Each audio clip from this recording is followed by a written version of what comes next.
ក្រសួងការពារជាតិកម្ពុជាបានឲ្យដឹងនៅថ្ងៃទី20ខែធ្នូឆ្នាំ2025ថាយោធាថៃបានបើកការវាយប្រហារតាមអាកាសកណ្ដាលរាត្រីថ្ងៃទី19ខែធ្នូដោយទម្លាក់គ្រាប់បែកផ្ដាច់ស្ពានអូជីកដែលស្ថិតនៅក្នុងភូមិសាស្ត្ររវាងស្រុកចុងកាល់ខេត្តឧត្តរមានជ័យនិងព្រំប្រទល់ស្រុកស្រីស្នំខេត្តសៀមរាបក្រសួងការពារជាតិបានឲ្យដឹងថាហេតុការណ៍នេះបានកើតឡើងនៅម៉ោង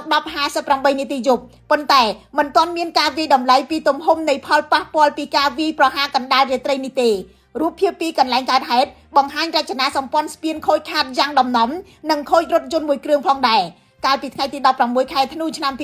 2025យន្តហោះចម្បាំង F16 របស់ថៃបានវាយប្រហារភូមិសាស្ត្រស្ពានអូជីកម្ដងរួចហើយដោយបានទម្លាក់គ្រាប់បែកបំផ្លាញស្ពានបុរាណមួយក្បែរជំរំភាសឹកស្រុកស្រីស្នំការទម្លាក់គ្រាប់បែកជាថ្មីម្ដងទៀតនៅកណ្ដាលអាត្រាតនេះបង្កើនក្តីបារម្ភពីវិសាលភាពនៃចំនួនដែលកាន់តែរីកធំនិងសុវត្ថិភាពជនស៊ីវិលក្រសួងការពារជាតិកម្ពុជានិយាយថាយោធាថៃបានបង្កើនការវាយប្រហារតាមអាកាសសម្ដៅហេដ្ឋារចនាសម្ព័ន្ធស៊ីវិលមុនស្ពានថ្មនិងស្ពានបុរាណអូជីកកាលពីថ្ងៃទី13ខែធ្នូឆ្នាំ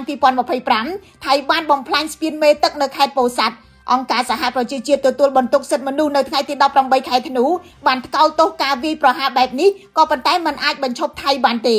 រយៈពេលនៃការប្រយុទ្ធគ្នាដែលអូសបន្លាយចូលដល់ថ្ងៃទី14គិតចាប់តាំងពីថ្ងៃទី7ខែធ្នូឆ្នាំ2025មកកម្ពុជាបានរាយការណ៍ពីចំនួនអ្នកស្លាប់ដោយសារចំនួននេះកើនដល់18នាក់របួស79នាក់និងភៀសខ្លួនជិតកន្លះលាននាក់ខ្ញុំរស់សុធាពី News Today NTTV